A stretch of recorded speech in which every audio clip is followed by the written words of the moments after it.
Yo, what is up, my fellow virgins? Your boy A1 like 6 hosts can never take a motherfucking loss. Today we about to react to 31 seconds that destroyed Paddy Pimblett's career from Sunny V2. I'm gonna keep it a beam. I'm gonna be so honest with y'all motherfuckers, bro. I never heard Sunny V2 talk about UFC in my fucking life. But let's see what the fuck he's mean by Paddy Pimblett. Cause I'm gonna be honest, who the fuck cares about Paddy goddamn Pimblett? When the last time he fought? The entire world was supporting Paddy Pimblett until just 31 seconds of talking revealed he was actually super unlikable. His rapid social media growth subsequently disappeared, while the comments became so brutal he couldn't even handle it. I can't say anything without people jumping on it. The nasty comments get to you. I don't sign into my social media anymore. Everyone quickly decided Paddy wasn't the next big thing, which is all people could talk about during his rise to fame. This article, for example, wrote, "Paddy Pimblett is the next big thing and has the potential to be as big as Conor McGregor." Why the fuck do people think this motherfucker right here had the potential to become the next notorious Conor McGregor? Nobody has the potential to be the next Conor McGregor, and that's a fact. And it's not difficult to see. Except for his seed. How the media drew this conclusion. Paddy had a similar kind of confidence. This is my destiny. I've got the personality. I've got This is my destiny. I got the no choice personality.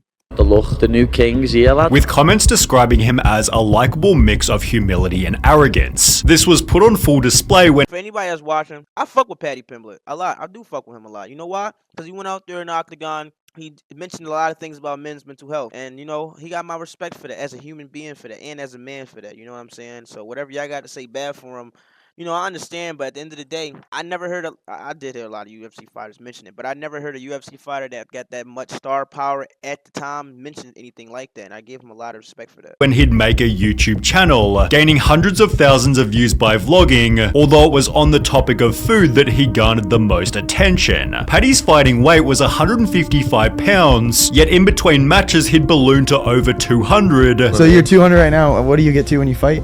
I weigh in at 155. No way. The most I've weighed is like 211. Earning the nickname Paddy the Fatty instead of Paddy the Baddie. Hilarious how every UFC fighter has a unique personality. Paddy being an undercover fat guy is the funniest. Do you ever miss the six-pack when you blow up between fights? I'd rather be fat and happy than ripped, and like these people who are ripped all year round aren't happy. I'm not arsed. Photos such as this one therefore went extremely viral, which Paddy used to his advantage to attract even more attention. All of his most popular content was on gaining or losing weight, which was funny because he'd always end up making weight, not to mention he was also winning his fights easily. Paddy won his first 3 UFC matches, 2 of which during the first round, with an impressive total career record of 19 wins and only 3 losses. This added to the hype Not in the UFC, buddy.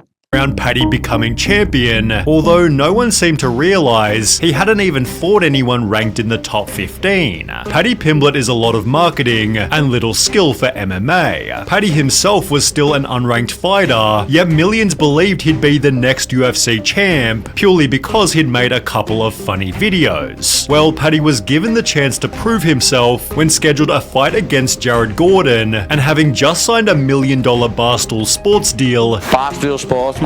Best company in the world. it seemed Paddy's public image was better than ever before. However, just 2 days prior to he and Jared's fight, Paddy began to make some critical errors. He uploaded a podcast speaking with Dana White, where it was obvious his arrogance was becoming overbearing. I just create better content than all of you. It's mad. People say, oh, he's getting pushed. It's not. My numbers are just better than yours. This manifested a call out of journalist Ariel Helwani, I hate all these journalists, like Ariel Helwani in particular. going on a 4-minute rant about him being a terrible person. He's a maggot. He's a lizard. Paddy's rant seemed kind of fun and edgy, until Ariel responded, destroying Paddy in return. Everything that was said was a lie. It's lie after lie after lie after lie. Paddy made the claim that Ariel was fired from every job he had, Every decent job he's had, he's been sacked from. yet Ariel explained that he hadn't been fired from any, Got sacked from every decent job that I have. Let's talk about the jobs that I've had. even displaying a tweet by his former boss who wrote, "We had hoped to have Ariel continue in that role and made him an offer to remain with ESPN." Next, Paddy tried to insult Ariel by saying he wasn't a journalist. You're a content creator, Ariel. You're not a journalist. One person you don't go for, Paddy, and this for any UFC fighter who think they that nigga. I'm gonna be honest with you. Ariel Harani is definitely an annoying twit. Don't get me wrong, but he know his shit. He's not a fucking idiot. He's not a fucking weasel. He's not nothing. Just because a lot of people don't fuck with him. When people don't know what's going on, they go to the MMA hour. You feel what I'm saying? That's where people get their news from. He has the plugs. That's where everybody know. He know his shit. You know what I'm saying? And he tries to learn things that a lot of people don't know. He try to work with the fans. You feel what I'm saying? So that's why I respect Ariel. You know what I'm saying? But Paddy, for this situation, you let your nuts hang for this one, bro. That was a bad thing. Journalist, stop lying. To which Ariel calmly responded, This use of the term content creator, is this supposed to be an insult? I've been trying to create content since 2006. If you're going to try to insult me by Ariel been in the game since before you was in the UFC. Like, he's been in there since he been in there. He watched Conor McGregor become Conor McGregor. He watched Charles Oliveira become Charles Oliveira. He watched all these Rampage Jackson, fucking John Jones. He watched all these people become champions. You know what I'm saying? Like, he's been in the game for a long periodical time. So a lot of people got to put respect on his name. calling me a content creator. Great! That's the worst thing you could say about me? Awesome. Yes, I'm a content creator, and pretty damn proud of it. but Paddy's worst attempt at insult was saying Ariel should pay for his interviews. He uses fighters for clicks, uses fighters to make money. Get your dough out, Ariel. Start paying people for these interviews, what you make thousands and thousands and thousands of pounds on. Ariel responded by stating, Did Joe Rogan pay his guests? Did Oprah pay her guests? Did Larry King pay his guests? That's not how this works. Journalists make money. Yeah, we make money. Of course. Isn't that the whole point? spending 1 hour and 15 minutes total dismantling all of Paddy's arguments. Ariel came with all the evidence. He had Dana White and got paid. Like, come on, bro. Like, you sound like a motherfucking hypocricanto. I just wanted to say that, but he was a hypocrite for that one. I'm sorry, yo. Whoever speaks Spanish, my fault, gang. Like a lawyer. Outstanding performance. This is how you absolutely obliterate someone. No smack talk, just facts. Ariel's video gained 29,000 likes and only 900 dislikes, while Paddy's initial call out received a much less favorable ratio, as well as comments such as, lost all respect for Paddy, throwing Ariel under the bus just to get brownie points from Dana. Exactly, bro. Exactly. Paddy Only true MMA fans know Ariel Helwani is an OG just like us. Dana White even knows he's an OG. Dana White just don't like him because we know why Dana White don't like him because, you know, we know why. But he is the fucking boss. Paddy, you're just a fighter. You're getting paid from Dana White. Like, relax now. I don't know if you're getting paid anymore because you ain't fighting a long time, but I'm sorry. Paddy crying that Ariel makes money off fighters while sitting across from Dana was the most hilarious thing. Who would have thought Paddy's biggest knockout loss would come at the hands of Ariel Helwani, weakening Paddy's image before his biggest fight so far. Paddy waltzed into the match as confident as ever, with the audience expecting he'd beat Jared Gordon easily, although this isn't what would happen. Paddy spent the entire fight eating punch after punch from Jared, and by the end it seemed obvious that Jared Gordon had won. Out of 24 scores by the media, 23 called Jared the winner, and in a Twitter poll asking the public who'd won, 80% believed it was Jared. However, by some miracle, the judges ruled in Paddy's favor, completely surprising everybody. Huge L for our judges on that one. How? Why the judges did my guy J Flash Gordon MMA like that? Everyone in our building was like, damn, Paddy lost. The entire world was quickly turning on Paddy, which he could have turned around with a humble post-fight interview, although over the course of only 31 seconds, Paddy instead did the opposite. Joe began the interview by stating, "I'm here with the winner, Paddy the Baddy. Paddy, that was a close one," to which Paddy responded with, "No, it wasn't, that wasn't close. You just controlled me in the third. But you know what, Joe? Have you consulted me manager and seen how much you're paying me for this interview?" To which Paddy was met with silence. Joe then continued, "You don't think it was a close fight at all?" To which Paddy responded, "No, not at all. I won the first 2 rounds and then coasted in the third. I knew I was 2 rounds up, so I didn't want to do nothing dangerous and risk losing the fight. I knew for a fact I'd won the first 2 rounds pretty easily, and demanding fight of the night as he walked off the stage definitely didn't help anything." I can't believe Paddy wanted fight of the night. He already got gift of the night. What an arrogant guy to say it wasn't close after he just got gifted the decision.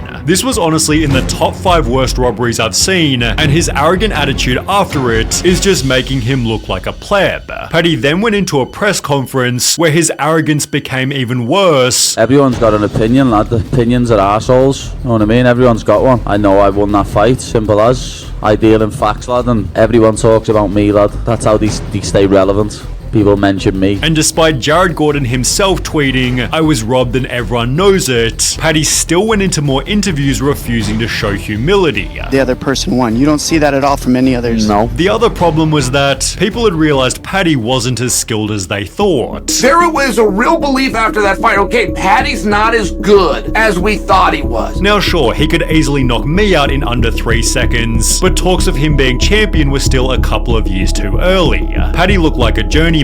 He's clearly not ready for the top 15. I could care less if I ever see him in a fight again. He's definitely not ready for the top 15. Not even the top 20. I'm gonna be honest with you, bro. There's a lot of beasts in the lightweight division, and I don't think he's ready for that. You know. I'm sorry, Paddy, but if you're watching this, prove me wrong, Mike. And apparently neither did the rest of Paddy's fans, as he began to lose thousands of followers per month. Additionally, Damn, I wish I had 1,000 followers. people uploaded videos such as Paddy the Baddie getting rocked by unranked fighters, and Paddy Pimblett all losses in MMA, conveniently just days after Paddy ruined his image. Paddy then began to realize he'd made a massive mistake. The amount of times I've been told I lost that fight. I'm sorry, bro. When you on Sunny V2 channel, bro, you know you fucked up. Last year has been quite hard, to be honest, lad. The amount of people that have just been giving me hell on socials and online and stuff like that, know what I mean? I was the low-hanging fruit that it was easy to jump on the hate bandwagon at the time, so everyone did it. And all of a sudden, this statement I'm always gonna have this media and this big bubble around me whenever I turn up to fight. was looking a lot less likely.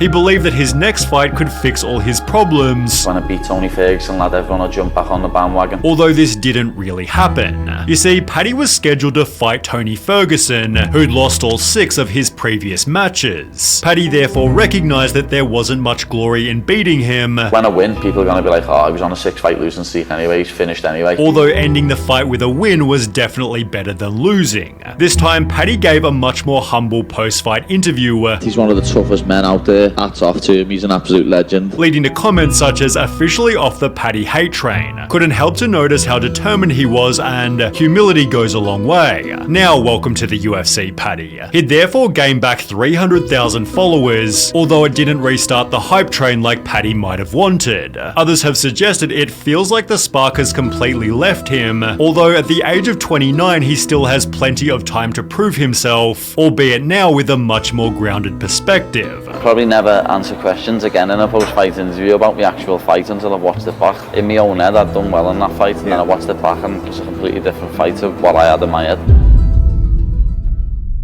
Well, Patty the motherfucking Batty. That was a little sussy, my fault, gangs. But yeah, bro, I'm gonna be honest with y'all motherfuckers, bro. I'm a big UFC fan. I love UFC to death. Don't get me wrong. A lot of people might say I don't know what the fuck I'm talking about, but I really do know what the fuck I'm talking about. But Patty, you need to get a fight ASAP. That Tony Ferguson fight, no shit, you're gonna win. But I wanted Tony to win personally because I feel like your ass need to lose, bro. You need to get humbled ASAP. I can't wait till he get to the top 15. He gonna get fucking rocked.